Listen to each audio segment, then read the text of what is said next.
Boom. Okay, he calls it to order. But if you don't mind, let's see if I can do this. Give me a moment. I'm going to queue up something. It's going to precede where, we normally do the Pledge of Allegiance, right? Well, we'll do the Pledge of Allegiance, but I want to show you something first, if I can. I'm not sure. All this technical stuff, and I'm not a technical guy today, but I shall try. I'm going to open up. Can you hear me okay, Edith? Yes. Okay, good. Everybody can see what I'm doing. Oh my goodness.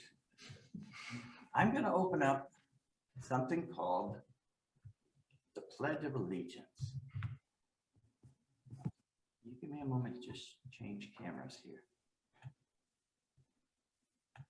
Now, I use a wonderful program called OBS. So if you haven't heard of OBS, consider it. Run over to the OBS camera. And here you'll see the Pledge of Allegiance, but even before we start that, there we go. I'm going to play this little, I hope you can hear it okay, but this is a thing by Charlie Daniels and Red Skelton. Actually, many years ago, I think it was 1969, Red Skelton gave a little talk about the Pledge of Allegiance. And so I'm going to play that as recounted by Charlie Daniels. Anybody know who Charlie Daniels? Charlie Daniels Band? So here he is.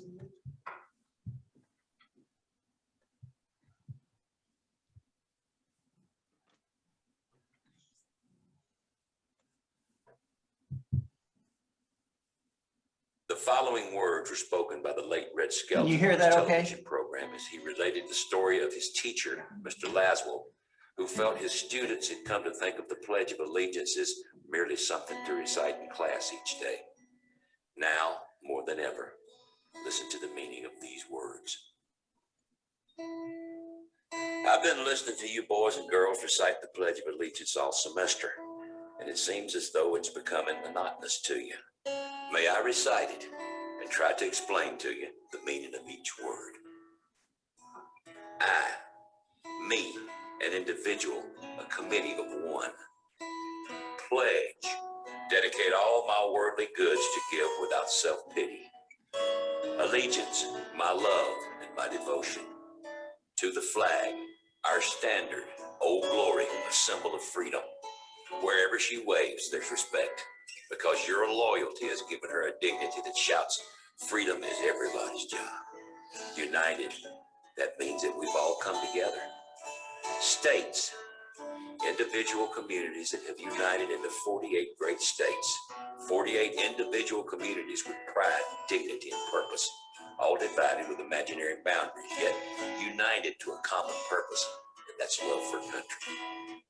And to the Republic, a state in which sovereign power is invested in representatives chosen by the people to govern. And government is the people, and it's from the people to the leaders, and not from the leaders to the people. For which it stands, one nation.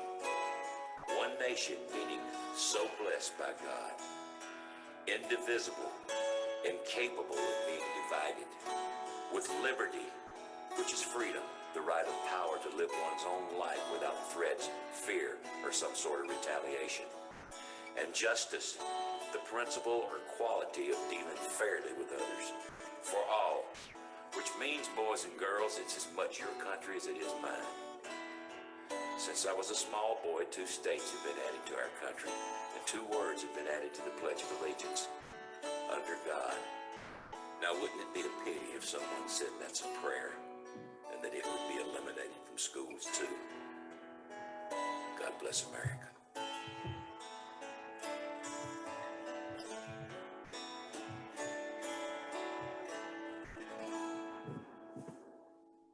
Okay, well, thank you. And with that, now we can do the Pledge of Allegiance. How's that sound? That sounds good. You ready? Let me get out of the way. I pledge allegiance to the flag of the United States of America and to the republic for which it stands, one nation, under God,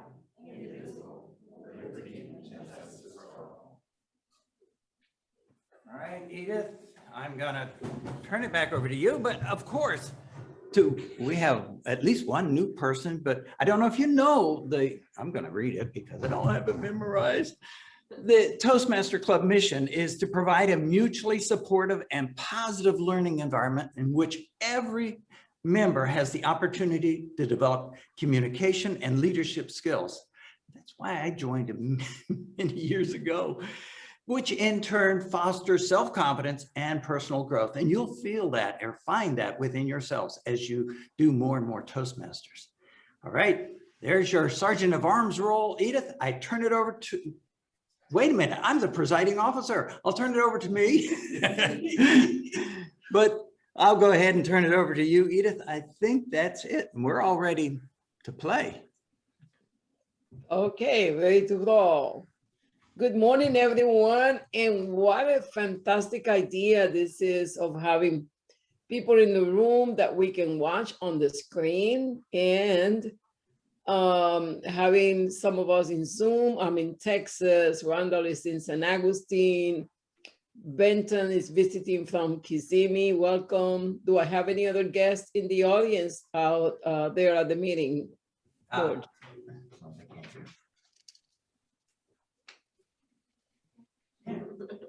Name and place. Well, please introduce yourself. What about, yeah. Oh, we have a couple guests up here. Erica's going to come up and introduce her guests. Thank you, Erica.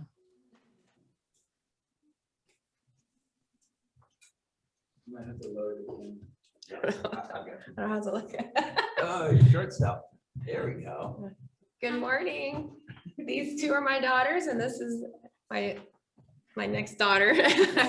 But we're hoping to spread it on to the next generation. So we have Reagan, Aubrey, and Abby. And Reagan's going to help me be the timer today, and Aubrey's going to get some practice being the all counter. So she's going to sit back there with the tallies and listen. And Abby's just taking it all in because she didn't know what we were coming to. So good morning. Good morning. Welcome, girls. Hope you had the spirit of Toastmasters. What are the names again, Erica? My name is Reagan. My name is Reagan. Audrey and Abby. Audrey and Abby. Beautiful. Have fun. Thank you. Thank you. Martha, you want to introduce your son? Family Day Toastmasters. Good morning. Good morning, Martha. Here is my son. It's not his first time. He visited us maybe 2 years or 1 year ago. Hello, I'm Camilo. How are you, everyone? And I'm 28 years old, and I don't know, I'm a cinematographer, and that's it. Enjoy.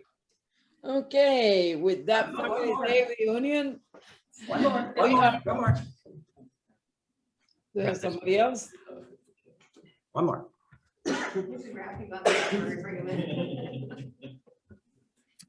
Good morning, everyone. I'm Sherry Turner and glad to be visiting with you. Thank you, Sherry. Sherry was with us on the last meeting, I believe. Thank you for coming back. So we got a good size of visitors today. And today's theme is Memorial Day. And I thank you, George, because the short video you show about the Pledge of Allegiance have a lot of relevance with our topic for today, but more about that in my next intervention. For the sake of time, I'm going to move along with the agenda. And I would like to introduce Eric as the general evaluator. Eric, would you please introduce your functionaries and allow them to explain the roles, please? Okay, as the general evaluator, the second half of our meeting will be the evaluation portion of the meeting. And as your general evaluator, I will give you my impressions of the overall meeting just before we wrap up, but I have team to assist with the evaluation portion. We have evaluators for our prepared speakers. The rest of the evaluation team consists of the timer, counter, and grammarian. Would each one of you give a brief summary of your role today? So the counter is Erica's daughter, right? Or no? Someone else. But the grammarian is, Kelsey right behind you. oh, Kelsey. So Kelsey, could you give a brief description of the counter role? Yeah, I think that today I'm sharing the counter role with Audrey as well, so that's great. As the counter, I'll be listening for the use of as well as filler words such as so, but, like, and By bringing use of these terms to your attention, I'll help eliminate them for the future. And near the end of the meeting, I'll report my findings. Thanks. And the grammarian?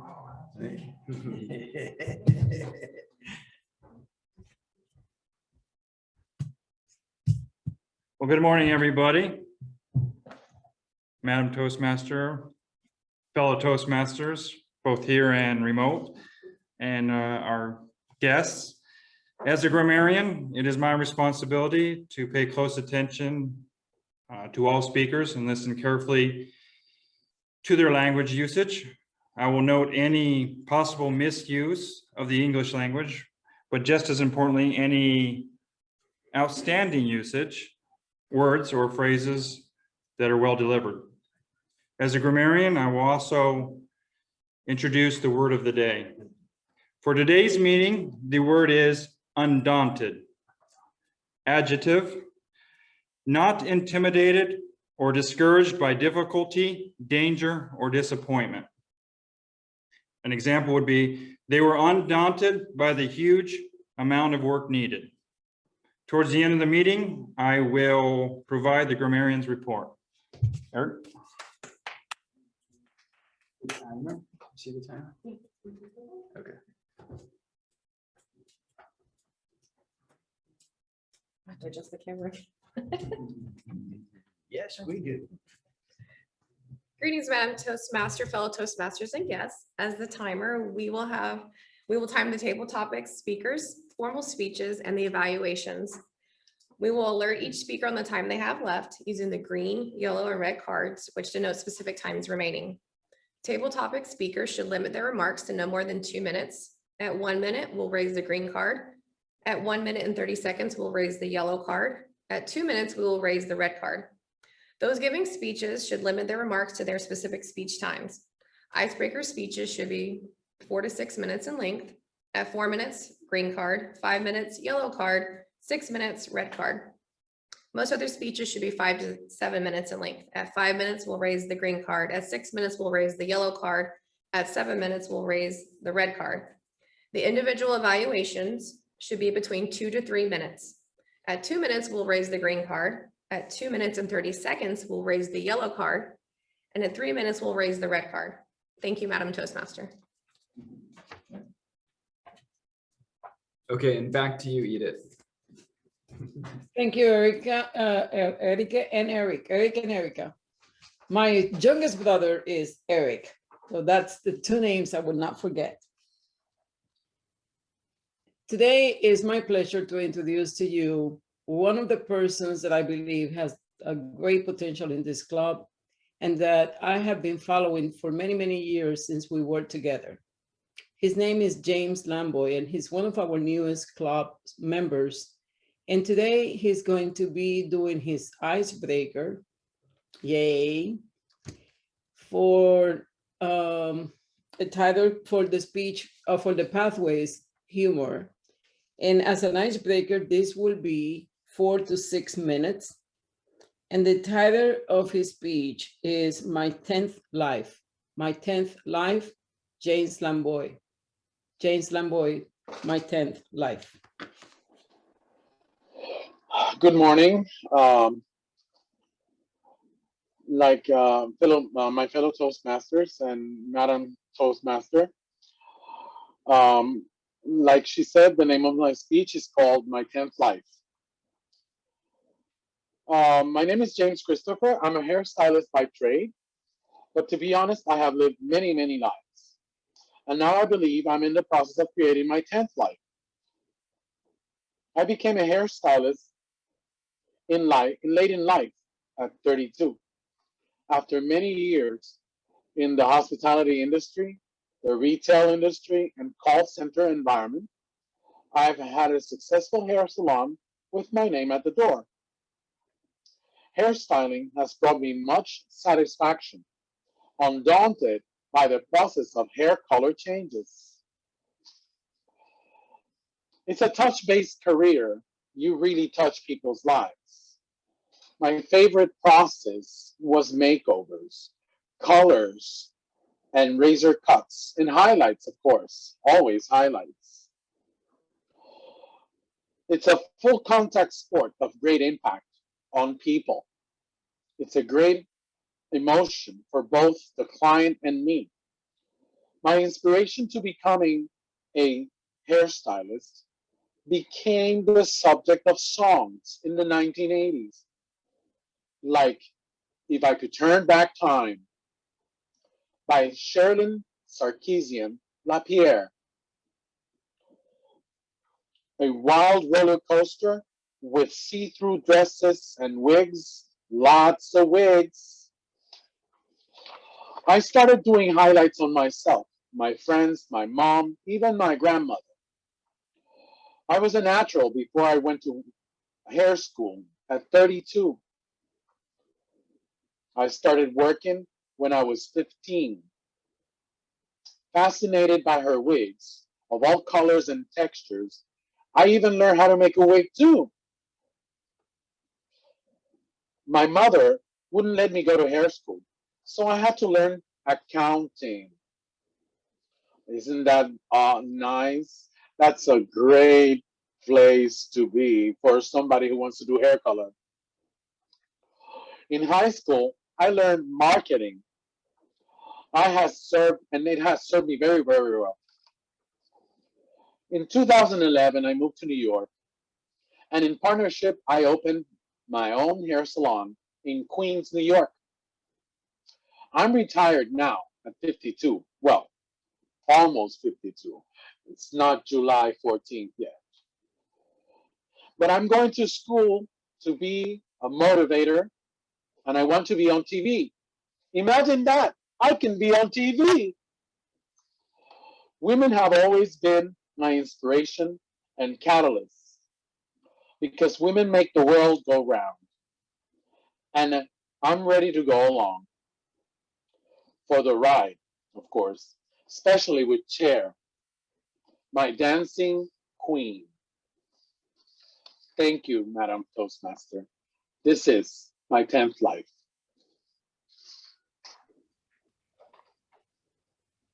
Great job. And I can attest to the many lives that James has. At least I had seen 7 of them since the last 15 years. Very good, thank you. Our second speaker for today is no other than, oh, before we do that, let's observe a minute of silence so we can provide feedback to James in the chat, please, those who can. And if I can have the timer, and I don't see the lights, I couldn't see lights for James. I don't know if it wasn't yet to be seen. But if we can observe 1 minute of silence and we can provide feedback to James, let's make that happen so he can get feedback. Thank you. Maybe I ended up too soon. I don't know.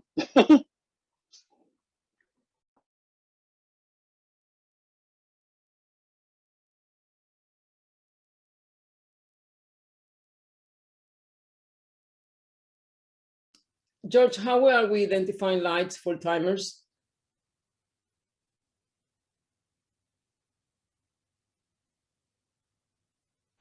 Hey there. Hey, Hi. Reagan will come up and hold the card in front of this camera right here when the time goes green, yellow, or red. How's that work? Okay.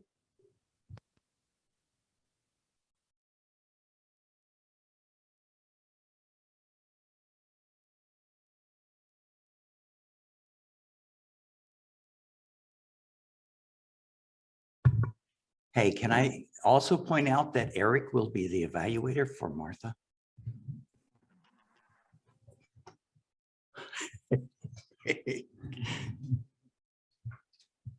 That work for you? Did we get that?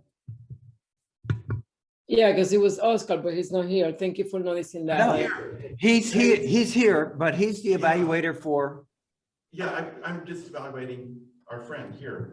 James. James. Oh, and then, but I have Sandy as evaluator too. Correct. And speaker number 2 is Joy, isn't she? Yeah, but Joy is not going to be able to do this. It's okay, just take me off. Yeah, I did go Yeah. ahead and send it to do speaker 2 for the next meeting, because now that I've got the topic and I've started doing my research, I'll be able to just lay out and get like the flow. No. on my- No worries, Joy. We already cleared that out. Don't need to feel. Yeah, Sandy can do Martha. Yes. Okay, all right.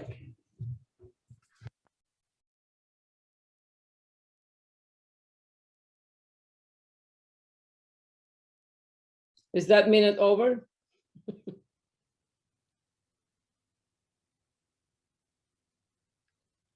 I guess so. Let's move on. Make sure that you do provide feedback for James in the chat. And we are Yes. moving along to the Yes, next. Did they get it? Okay, perfect. Thank you. Feedback is so important for us to grow. And we in Toastmasters really love having notes from those who has expertise to help us be better in what we do and how we do it. Thank you. Martha is speaking from Pathways and Strategic Relationships Level 1. And her project is evaluation and feedback. It's a 5 to 7 minute speech. And her project title is My Washington Metro Adventure. Having taken that train system so many times in my life, I can only wonder what she's going to be talking about. So again, Martha Hazard, My Washington Metro Adventure.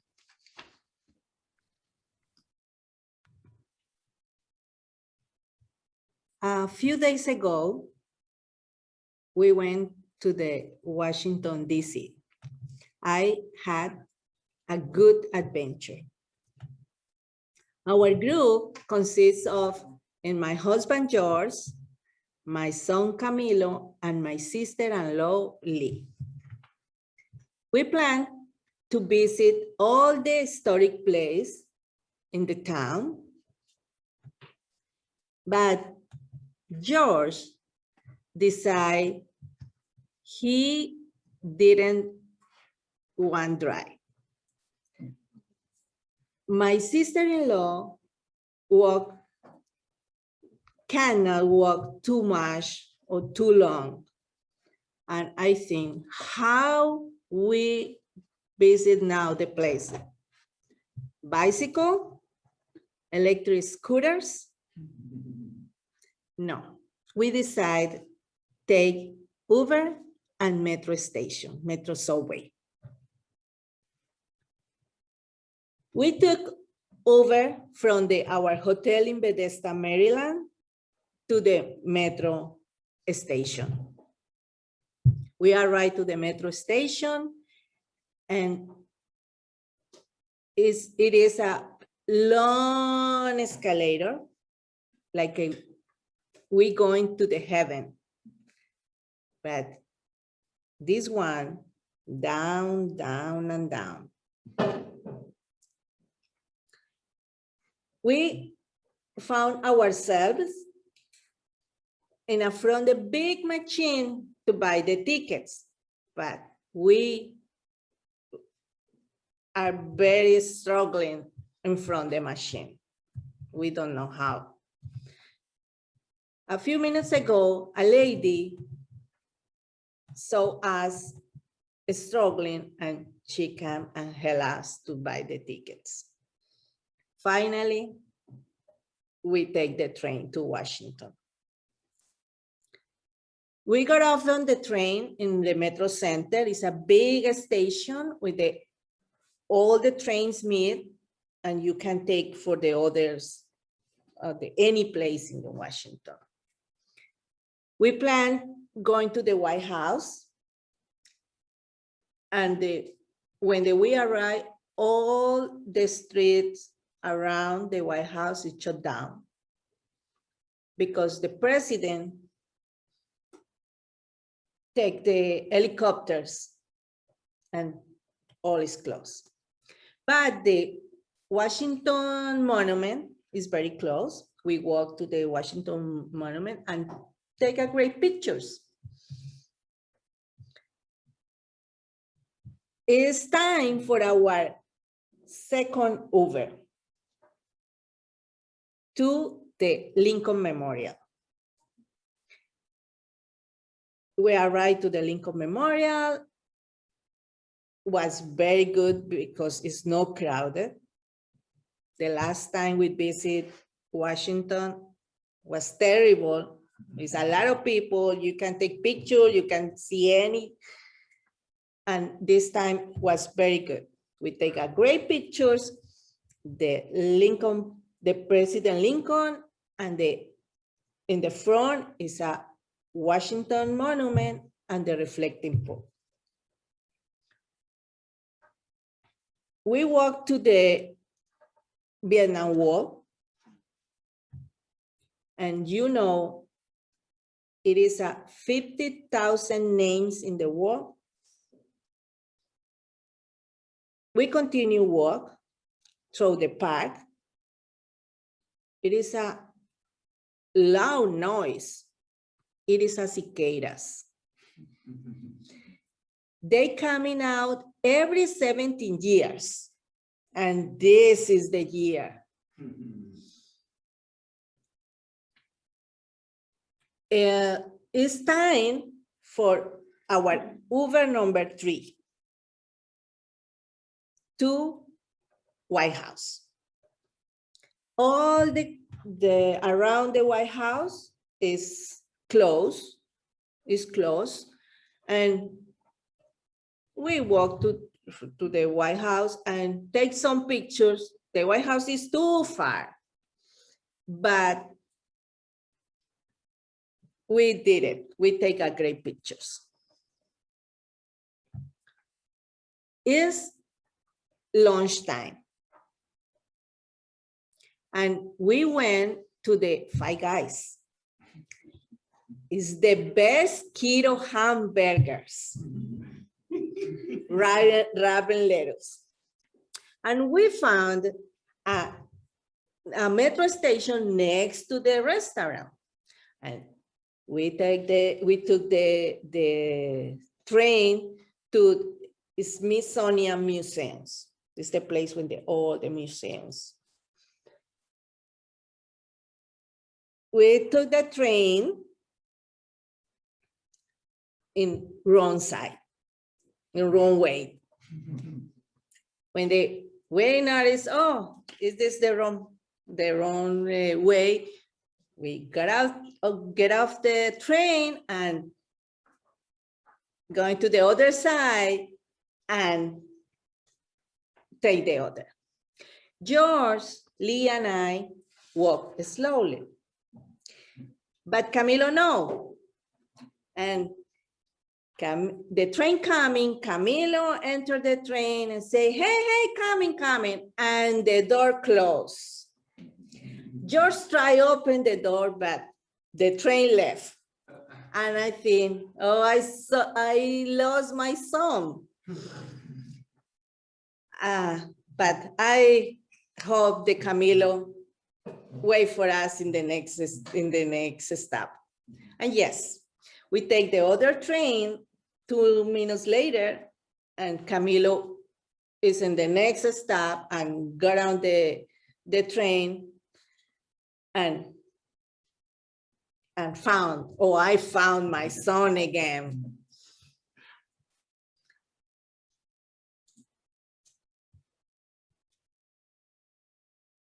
When we arrived at the Smithsonian Museums, surprise, the museums are still closed until July or something. But not all was bad. The place was beautiful. You can see the Washington Monument to the left and the Capitol building to the right. It's a very, very good place. But we decide it's time for back to the hotel. It's time for our Uber number 4. We take the train come back to Maryland. And when we arrive to the station, we take again the long escalator, but in this time, it's like we going to the heaven. It's time for our Uber number 4. And the Uber took us back to the hotel and we collapsed. Madam Toastmaster.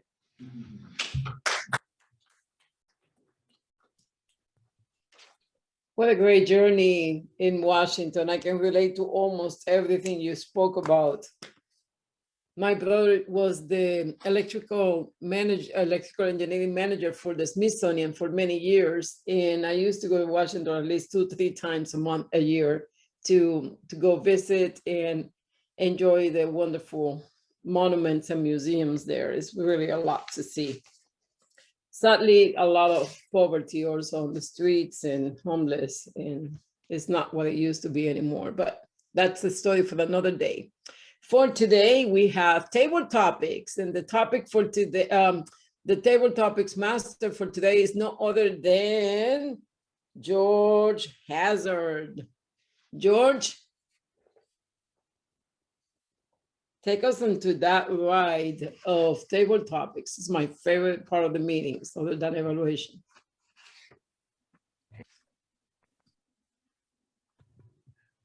Now you can hear me, and hopefully you can see me. Oh, hi there, hi there. Hey there, hi there, oh there. George, point of order. Let me have the speaker timers report for the speakers first, please. Okay, on the way.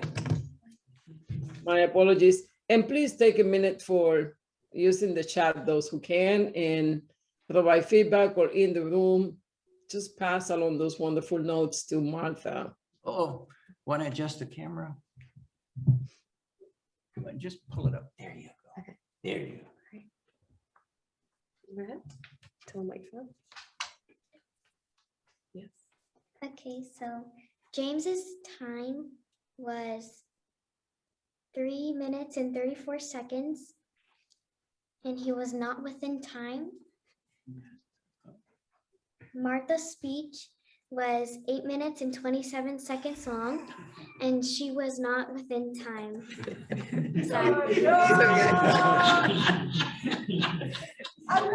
One. She used James' time left over. Yeah. You win, James. Good job, Ray. Okay, so we had 2 non-qualified speakers. There we go. All right. Now let's see. I'm not sure I can see everybody. Let's see. Okay, good. Oh, Cynthia, why don't you be our first contestant? Oh, I was supposed to ask the question first, but Cynthia, come on up to the microphone here. Okay. All right. Tell you what, I'll give you your choice. You want to talk about animals or books? Animals. Okay. No books. Okay. Now, which is it? Books about animals? No, books. Okay, books it is. All right. All right, you're going to write a book. What's it going to be about? You're going to write a book. What might it be about? Cynthia. I'm going to write a book. I'm already writing a book. I received a gift at Christmas time from my daughter, which was a book that I would write about myself to give to my family. It can be any type of book that I want to write, but I'm really writing life experiences and a little bit of advice, and then giving them information that they might want later on, maybe about health or maybe about relatives that they never got to meet. The book I am writing is the story of me. And I'm really enjoying it most days. I'm committed to writing something every day, trying to keep it short and simple so they could read maybe a paragraph or two per day if they were interested. Trying to make it interesting and trying to make it very positive, even if I have to give them some negative things that have happened. There's always a positive ending in terms of the lesson learned or the way it worked out for the best. I'm writing a book, and it is the story of me. Mr. Table Topics Master. Thank you very much. All right. Let's ask Sandy. Sandy, are you here? Sandy, you want to talk about animals or bosses? Animals. Animals. Okay. Because animals are bosses. Mhm. They control our lives, don't they? Yeah. But think about this. What's the worst possible pet a person can have? What's the worst possible pet a person can have? There's too many B's in that question, but what is the worst possible pet? For me, probably be a bee. Because I get stung. I see these people out there with their bee suits on. I have people who I watch a lot of animals on the pet channel. And I saw somebody out there with bees the other day, and they had a whole hive out there with a bee suit on. I'm thinking, oh no, that's too much. I'm not going near those bees. No, not for any honey in the world. So if you ask me, the worst pet to have would be bees. And secondly would be my cat. So my cat is a diva cat. And she'll look at you and say, oh no, stay away from me. I'm in charge. And scream. And she is just a little 7-pound nightmare who likes to smack the dog. So with that said, number 1 is a bee and number 2 is my cat. Thank you. And thank you, Sandy. Oh, let's see. Should I ask the question first? Or I'll give you a choice again. Hey, Sherry, would you mind trying it? Okay. All right, come on up and I'll ask you a question. You'll get your choice. Sandy didn't opt for the bosses questions. You want to talk about bosses or cartoons? Bosses or cartoons? Well, I don't have an answer for that. Not you, Siri. Siri, butt out.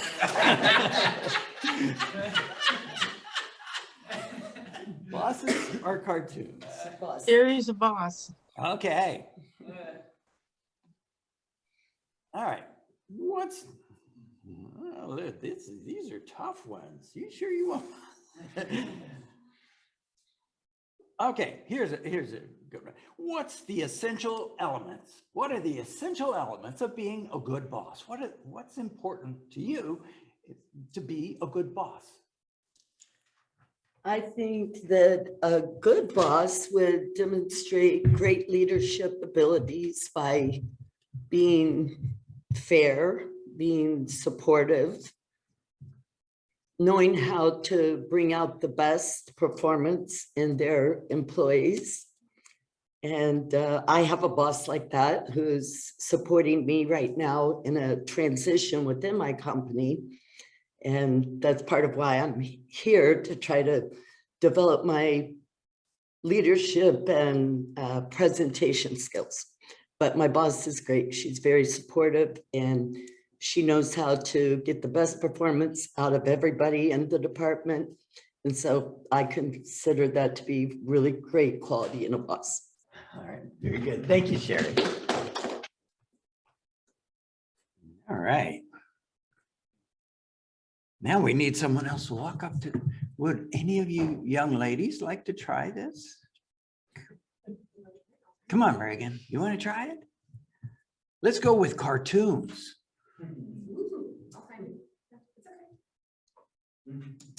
That will be our last, George, for the sake of time. I'm sorry, last one? Is that what you said? For the sake of time? Yes. Okay. Oh, gotta come right down here. Come on over. I'm curious to know, what is your favorite cartoon show? What is your favorite? You got one? Think about it. I want to know. And why? Yeah, and why? Can it be on Disney Channel? Anything. Okay, so my favorite show would be Jessie. And why I like that? Because it's full of humor. It's hilarious. The characters are awesome. And their pet, Mrs. Kipling, is funny, even though it is an Asian monitor. I'm not sure what the full name is, but I know something with Asian. I also like Jessie because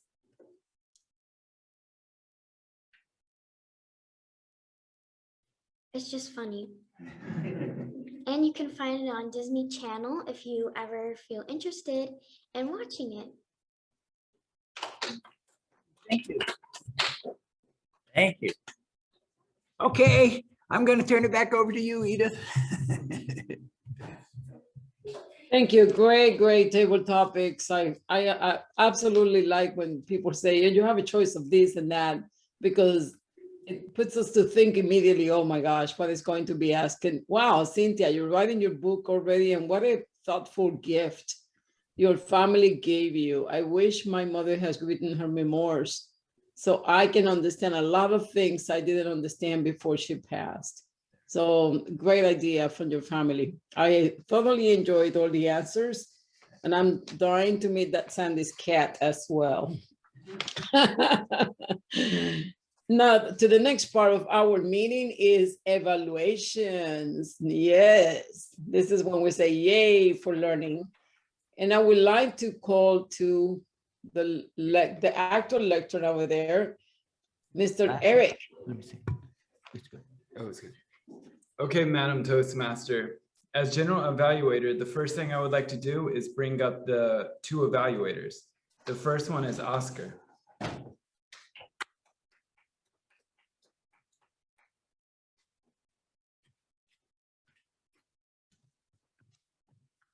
In your face. There's a hand. Yes. Okay. Well, good. Well, it's always exciting when we have a icebreaker speech, because we think what's possible to change their lives. And in this, now it's James Landboy Christopher. Is that in the name? I don't, you said his name was Christopher. Well, James Christopher Lamboy. Oh, it's Christopher Lamboy? James Christopher Lamboy. Okay, good. I got that together now. Well, his whole thing is that he has 10 lives. And that meant that there's a lot that's happened in this 32 years. And he was born on July 14th, which is Bastille Day, the national holiday of France. So I don't know how that ties in, but it's exciting, because I think where he was going with this whole speech, as I heard, is that he has a dream, and he's here because of his dream, which is to be a motivational speaker. Now, what I got out of his speech was a lot of humor. He has a comfortable, Christopher, you have a comfortable persona that's up here. And I already feel that you are a person who's been in hospitality quite a while, which of course, hairdressers are real customer service oriented people. But I feel that persona up there, that you're always on the edge of giving us some humor or some joy. And I found you put joy through or humor throughout. You know, there, for instance, we're using the expression of a full contact sport with hairdressing, which is actually a delicate thing. You don't think of it, you know, tossing your customer down, but it, you know, so there's always that juxtaposition there that it makes you kind of want to smile. And then saying, you know, I could be on TV when really he is on TV with our meeting here. So he's already putting that out there that it's happening. And I saw that it was a full life, and, you know, his mother wanting him to be a certain way, going to be an accountant, but all of that, he said, being in marketing, it helped him. And then he ran his business in 2011 and had his own salon, and it's a successful salon. So as far as what, you know, opportunities I see sometimes when you write the speech from behind and you look for where you're going with it. And I saw where he was going with it, that he was wanting to be a motivational speaker. So you could bring that to the front and say, you know, where I'm going is that. And what I also see is, as far as opportunities, is just to tell some stories, because he's been in hospitality. You could throw a little story in there that always grabs somebody. And if you're going to be a motivational speaker, look for stories. But thank you, Christopher, right? Is that the right starting name? No, it's James Christopher Lamboy. Okay, I got to get it right. Turn them all around, toss them in the salad bowl and get them correct. But anyway, so I see that you have a great possibility. We all want to support you in your dream of being a motivational speaker, and I think you're going to be great.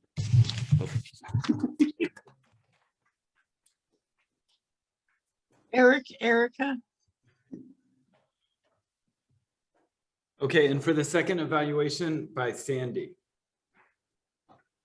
Martha, where are you? Raise your hand. Yay. Martha, I think probably 2 years ago, we couldn't get you to speak at all, and now you're doing 8 minutes. That's amazing. That is amazing. That was the first thing I thought of when I heard the time. Wow, she went 8 minutes. You gave us a great adventure full of stories, which is an awesome thing. You know, being English as your second language, there are a few little grammatical things, but they really didn't hinder anything. Like, for example, you said a few minutes ago at the ticket booth. It probably should have been a few minutes later, if I'm interpreting it right. But it didn't hinder anything. So you're doing good. And also, or you're doing well, if you want to say it correctly. So a few little technical errors, like at first the camera was like this, so the bottom half of your face was cut off, but then that got corrected, which was a good thing. And then by the end of the speech, you forget about that. But you took us on a journey that we could picture, which was really a great thing. And if you've been to Washington, I've been to Washington, and you know those big stairways or those big escalators, and you know how crazy the metro is. It makes it even better. So I think you did a good job. There's my making us picture it, which took away any grammatical errors there are. So kudos to you. I think you really come a long way. Just, you're not as nervous as you were, and obviously you can talk. So kudos to you.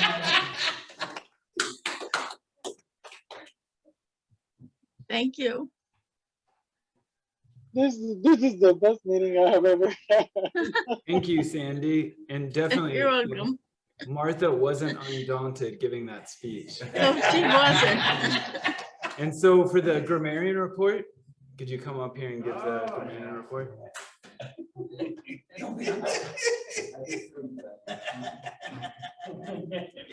Squeeze it in.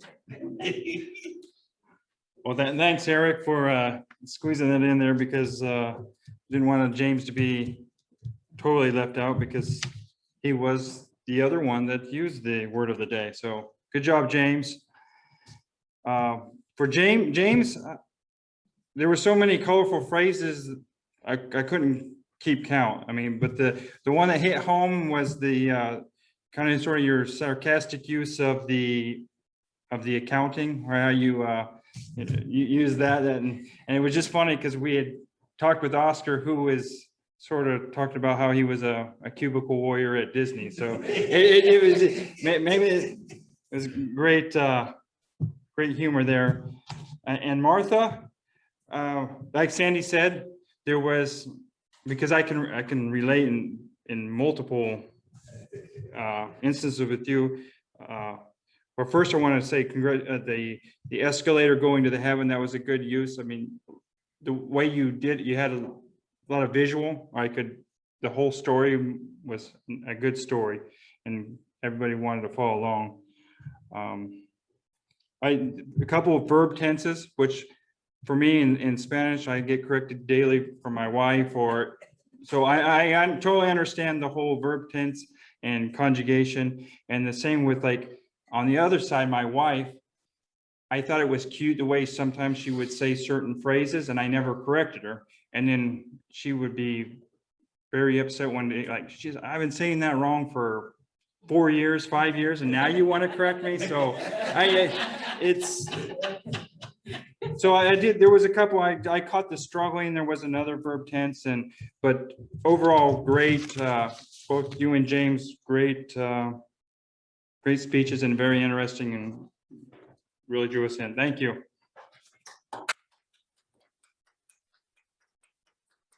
Thank you. And now for the account report with Kelsey. Okay, so we had some ahs, ums, and ers. As people went on with their speeches, it kind of got better. So I think it was just more getting confident with it. I counted 2 ahs, 11 ums, 1 1 like, and 4 you knows. So overall, I think as the time went on, as people were speaking, people got more comfortable and it stopped. Thank you, Kelsey. And so for my overall evaluation, I thought overall the meeting went well. I thought the speeches were great.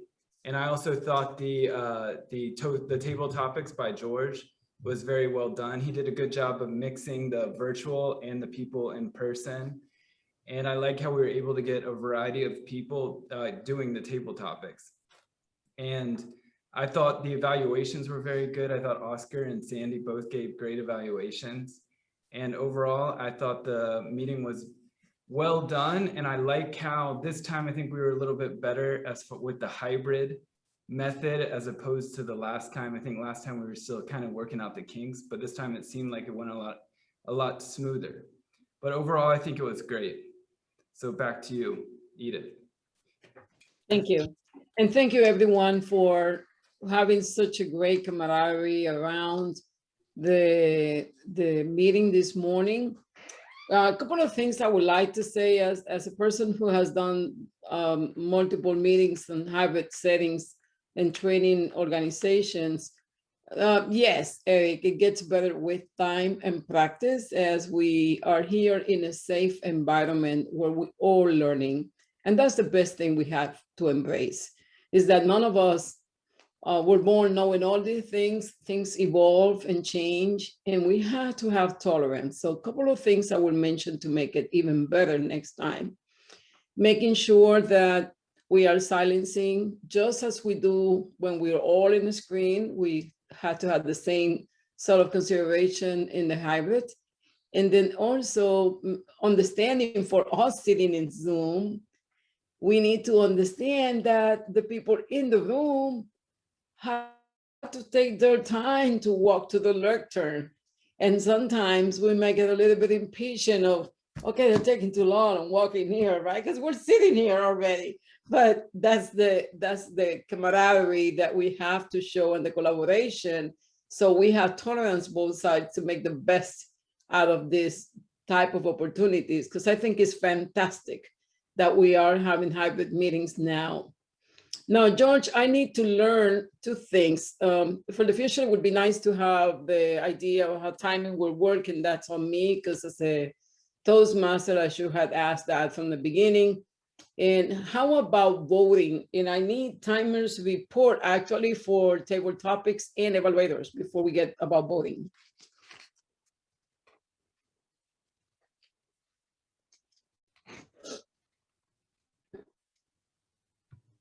We have a timers report coming up right now. News flash. Wait a minute. Here we go. Okay, so Oscar's speech was 3 minutes and 17 seconds long, and he did the evaluation. He was not within time. Sandy's evaluation was 1 minute and 48 seconds long. She was not within time. Cynthia's table topic was 1 minute 35 seconds long. She was within time. Sandy's table topic was 1 minute and 6 seconds, and she was within time. Sherry's table topic was 49 seconds, and she was not within time. That's you, yeah. My speech was 59 seconds and I was not within time. Just 1 second off, but. Still not in time. Grammarian. Josh the grammarian, his time was 1 minute and 54 seconds. And Kelsey, the all counter was 19 seconds. Well, thank you. And just to clarify, I believe that Oscar does qualify because after 10 minutes, they have 30 seconds. Yes, he does. He's a happy camper now. Okay, fantastic. And will Sandy qualify with 141 or does it have to be 2 minutes at least?